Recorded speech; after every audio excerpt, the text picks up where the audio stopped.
इंजमाम के मामले पे पीसीबी का मौकिफ जानना चाह रहा हूं, क्योंकि ज़का साहब का मौकिफ पहले आया, पीसीबी का मौकिफ आपके जरिए जो सामने आ रहा है वो मैं जानना चाह रहा हूं।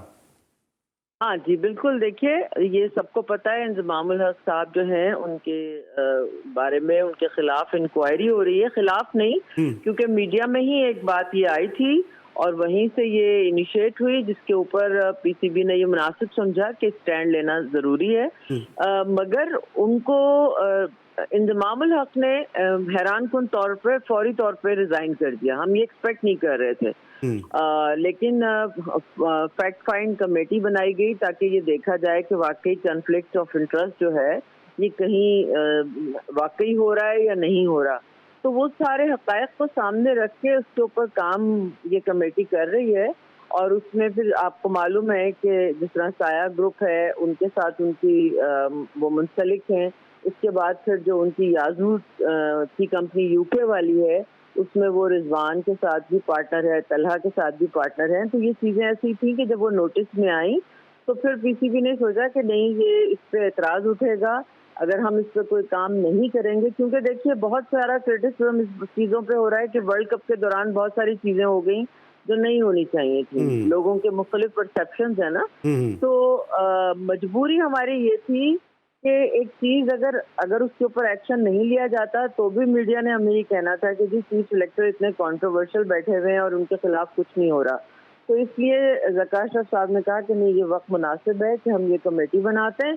और उन्होंने इंजी को बुलाया था, इंजमामुल हक साहब को, कि आप आए बात करें। इंजी आए भी थे और लेकिन उनकी ज़का साहब से मुलाकात नहीं हो सकी। और हमसे मिले थे, वो सलमान नसीर साहब से मुझसे मिले थे और वो काफ़ी देर उन्होंने अपना पॉइंट ऑफ व्यू भी दिया था। और उसके बाद फिर उन्होंने कहा कि जी अब अगर कोई सिचुएशन क्लियर नहीं हो रही तो मैं फिर टेलीविजन पे चला जाता हूँ। तो 5 मिनट के बाद ही उन्होंने प्रोग्राम में शिरकत कर ली थी टेलीविजन के चैनल पे। और उसके बाद फिर जो ही कमेटी बनी 10-15 मिनट के अंदर अंदर ही तो फिर इंजमाम ने अपना रेजिग्नेशन भेज दिया था। लेकिन उसको बड़ा अप्रिशिएट किया पीसीबी ने, क्योंकि उन्होंने लिखा था कि ये मैं इसलिए कर रहा हूँ कि ताकि आप भी इत्मीनान से इंडिपेंडेंट होके करें, मेरा कोई प्रेशर ना हो और मैं भी आराम से बैठ के अपना मौकफ जो है वो लोगों को ये बताइएगा कि क्या उनका अभी स्टेटस क्या है, कि आइदर ही हैज रिजाइंड और he is still the part of the PCB? नहीं, उन्होंने रिजाइन तो कर दिया है, वो उसी दिन ही रिजाइन कर दिया था। लेकिन इसकी दूसरा पहलू ये है ना कि पीसीबी ने उसको एक्सेप्ट नहीं किया। रिजाइन एक्सेप्ट करने के बाद ही वो रजिस्टर होता है ना। तो अभी उसको एक्सेप्ट इसलिए नहीं किया क्योंकि हम नहीं चाहते कि इंजमामुल हक जैसे इतने बड़े प्लेयर हैं, इतने अच्छे चीफ सिलेक्टर हैं, आपको पता है वो कब से पीसीबी के साथ उनका ताल्लुक भी है, तो उनके साथ कोई नाइंसाफी नहीं होनी चाहिए। ठीक है, तो इस वजह से पीसीबी ने इस चीज को रखा है कि इंजमाम ने भी अपनी जो रेजिग्नेशन थी उसमें ये लिखा था कि अगर चीजें क्लियर होंगी तो मैं दोबारा ज्वाइन कर लूंगा। तो पीसीबी का भी ये ख्याल है कि हम ये तहकीक करते हैं साफ शफाफ हो, इसमें किसी किस्म का कोई ना उनके खिलाफ कोई चीज जाए, ना फेवरिज्म हो, सीधी सीधी ब्लैक एंड व्हाइट में चीज सामने आए और उसके बाद हम अगर वो क्लियर होंगे तो हम वो वापस आ जाएंगे। ठीक है, मैं फैक्ट फाइंडिंग कमेटी तो जब तहकीक करेगी सो करेगी। लेकिन इंजमाम तो अभी खुद कह चुके हैं, मीडिया में भी आके उन्होंने कही ये बात कि मैं इस कंपनी का डायरेक्टर हूं, और वेबसाइट के ऊपर भी जब लिखा हुआ है कि इंजमामुल हक डायरेक्टर, रिजवान डायरेक्टर, तो उसके बाद तहकीकाती कमेटी की क्या अहमियत और वक़्त रह जाती है?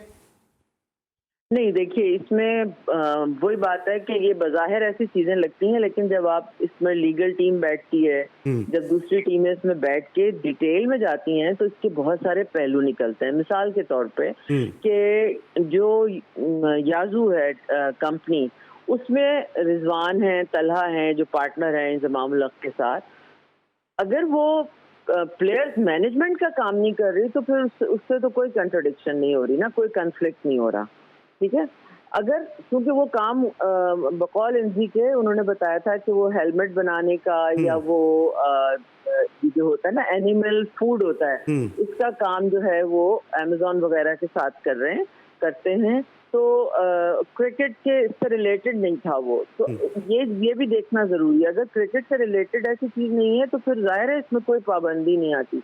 लेकिन जो इशू है वो ये है कि उन्होंने अभी परसों जो प्रोग्राम किया है उसमें टीवी पे उन्होंने ये एतराफ़ किया है कि साया जो है कंपनी, वो मेरे भी एजेंट है। जैसे कि वो प्लेयर्स को मैनेज करते हैं, वैसे ही वो मुझे भी मैनेज करते हैं।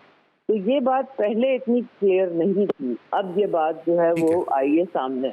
तो और उनके इनफैक्ट उनके लॉयर ने भी अप्रोच किया है पीसीबी को, और वो चाहते हैं कि इंजमाम को बुला के उनसे बात की जाए, पूछा जाए। तो पीसीबी अच्छा मैम, मेरे पास दो मिनट है और 3-4 सवाल ऐसे, इस पे आपका इनपुट बड़ा जरूरी है। आप फैक्ट फाइंडिंग कमेटी से अलग क्यों हुई? मैं सिर्फ इसलिए हुई अली कि मैं, चूंकि मीडिया से जाहिर है मुसलसल रोजाना सबसे बात करनी होती है, और मैं ही अगर वहाँ बैठी हूँ तो वो फिर अजीब सा लगेगा, क्योंकि वो एक प्राइवेसी होती है, सीक्रेसी होती है। उसकी वजह से मैंने मुनासिब नहीं समझा ये बात कि मुझे वहाँ बैठना चाहिए। दूसरा मैम, आपने खुद भी बड़ी डोमेस्टिक क्रिकेट कवर की है, भी आपकी जिम्मेदारियां, आप टेबल के अब दूसरी तरफ आ गई हैं, तो शायद आप ज्यादा बेहतर बता सकें। अभी कल मैंने शो के अंदर एक तस्वीर चलाई, जो पाकिस्तान कप हो रहा है, वहां पे एक मैच रेफरी को अंपायरिंग करनी पड़ी। इतने बड़े डोमेस्टिक टूर्नामेंट में, पाकिस्तान के प्रीमियर टूर्नामेंट में, पाकिस्तान क्रिकेट बोर्ड के पास कोई रिजर्व अंपायर नहीं था कि अगर कोई वॉशरूम गया अंपायर तो उसकी जगह रिजर्व अंपायर खड़ा कर दे? हाँ बिल्कुल, ये चीजें ऐसी हैं, ये हमने भी नोटिस किया है। इस पे नदीम साहब जो हैं वो आपको पता है डोमेस्टिक को हैंडल कर रहे हैं, उनके नोटिस में भी ये बात लाई गई है कि ऐसी कोई सिचुएशन होती है तो हमारे पास ऐसा ऑल्टरनेट तो होना चाहिए था। अब वो ज़ाहिर है ह्यूमन रिक्वायरमेंट पे चले गए वो, अगर तो वो मजबूरन उनको वहाँ खड़ा होना पड़ा। मगर ये बात आपकी बिल्कुल दुरुस्त। तो मैम इस हवाले से कोई जो भी डोमेस्टिक कम्युनिटी को क्रिकेट को देख रहे हैं उसके खिलाफ कोई इंक्वायरी होगी? कितने बड़े टूर्नामेंट में इतनी बात उठी, और क्या आप जीटीवी को क्रेडिट देंगे कि ये बात मीडिया में लेकर आए हम?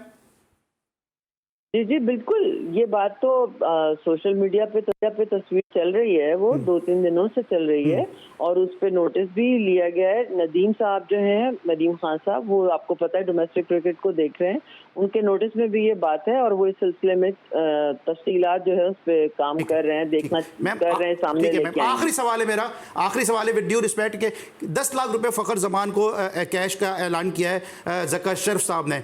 ये दुनिया में कहीं भी नहीं होता। भी टूर्नामेंट जारी है, इनिंग बहुत अच्छी थी, हम सब तारीफ करते हैं, पाकिस्तान को बड़े से बूस्ट मिला, लेकिन ये आपको लगता है कि ये इतनी जल्दी ऐलान करना दुरुस्त था? अगर आज मैक्सवेल अगर पाकिस्तानी प्लेयर होता तो 1 करोड़ रुपए का ऐलान अब तक हो चुका होता। देखिए, हमने जो काम करने होते हैं ना, वो आपको भी पता है अली, वो हमने अपने कल्चर के हिसाब से करने होते हैं। हमारी इस वक्त जो टीम की सिचुएशन थी, आप देखिए हम कितने गिरे हुए थे। उसके बाद एक मैच पे सिंगल हैंडेडली फखर ने जिस तरह से एक नई रूह फूंक दी है टीम में भी और कौम में भी, तो मेरा ख्याल है वो डिजर्व करते हैं कि उनको फौरी तौर पे इनाम दिया जाए। ये तो हौसला अफजाई है, इस पर तो तारीफ होनी चाहिए। दुनिया से मुकाबला ना करें, दुनिया की क्रिकेट और हमारा जो कल्चर है इसमें जमीन आसमान का फर्क है। चलिए, एक तरफ हौसला अफजाई है तो दूसरी तरफ उनसे गोशमाली होगी कि जो इससे पहले फखर को नहीं खिला रहे थे। जब वापसी होगी, अभी ऐसी बातें ना करें तो बेहतर है। 11 का मैच होने दें, उसके बाद फिर जब वापसी होगी तो यकीनी तौर पे बहुत सारी चीजें आपको पता है कि हर वर्ल्ड कप के बाद होती हैं, तो वो पूछा जाएगा। Thank you so much.